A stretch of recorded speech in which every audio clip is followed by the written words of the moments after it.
અરવલ્લીમાં શામળાજી તાલુકાનું કાદવિયા ગામ વિકાસથી વંચિત રહ્યું છે। આઝાદીના વર્ષો બાદ પણ ગામમાં ડામરનો રોડ નથી બન્યો। ડુંગરાળ અને નદી વિસ્તારના લીધે લોકોનું જીવન જોખમમાં છે। 75 ઘરના 150 વિદ્યાર્થીના શિક્ષણ બહિષ્કારની ચીમકી છે। શાળા, કોલેજ અને આંગણવાડીથી વિદ્યાર્થીઓને દૂર રાખવામાં આવશે। ભણતરથી વંચિત રાખીને ગ્રામજનો વિરોધ નોંધાવશે। જિલ્લા કલેક્ટરને ગ્રામ લોકોએ આવેદન સાથે રજૂઆત કરી। આગામી 16મી ફેબ્રુઆરીએ ગ્રામજનો હડતાળ કરશે। તો અરવલ્લીનું ગામ કે જ્યાં હજુ પણ વિકાસ દૂર દૂર સુધી નથી દેખાતો। શાળા, કોલેજ અને આંગણવાડીથી વિદ્યાર્થીઓને દૂર રાખવામાં આવશે અને વિરોધ કરવામાં આવશે। આઝાદીના આટલા વર્ષો બાદ પણ હજુ સુધી ત્યાં ડામરનો રોડ નથી બન્યો અને પ્રાથમિક સુવિધાઓ ન મળતા જિલ્લા કલેક્ટરને આવેદનપત્ર આપી ગામના લોકોએ રજૂઆત કરી છે।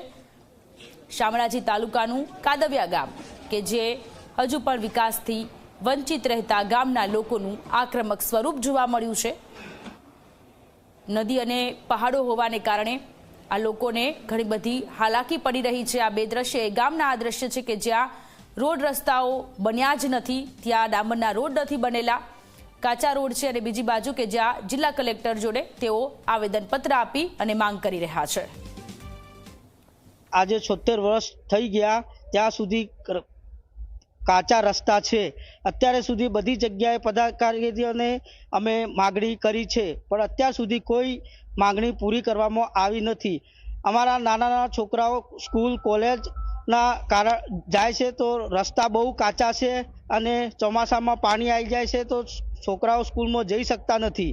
અને અમે આ માગણી અમારી પૂરી કરવામાં ન આવે તો અમે શિક્ષણનો બહિષ્કાર કરીશું। અમારી તકલીફો રજૂઆતો ઘણીવાર રજૂઆતો કરી છે, સરપંચશ્રીને પણ વાત કરી છે, તેમ છતાં આજ સુધી રસ્તાનું કોઈ અમારું ઠેકાણું નથી। અમારો વિકાસના કામો પૂરું કરે એવી અમારી માંગ છે।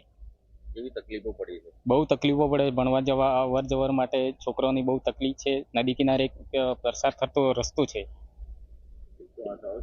108 આપવાની પણ તકલીફ પડે છે। છોકરા શાળાની અંદર જાય છે, રસ્તાની બહુ તકલીફ છે। રસ્તા તૂટી ગયા છે અને કાદવ કિચડ થઈ જાય છે, એનાથી બાળકો શાળામાં જઈ શકતા નથી। અમે હવે મમ્મી પપ્પા જાગૃત થવાના થઈ ગયા છે અને છોકરાની તકલીફ પડે પછી શાળાનું શિક્ષણ બગડી જાય છે, ત્યાં સુધી અમે છોકરાઓને શાળામાં કઈ રીતના લઈને જઈ શકીએ।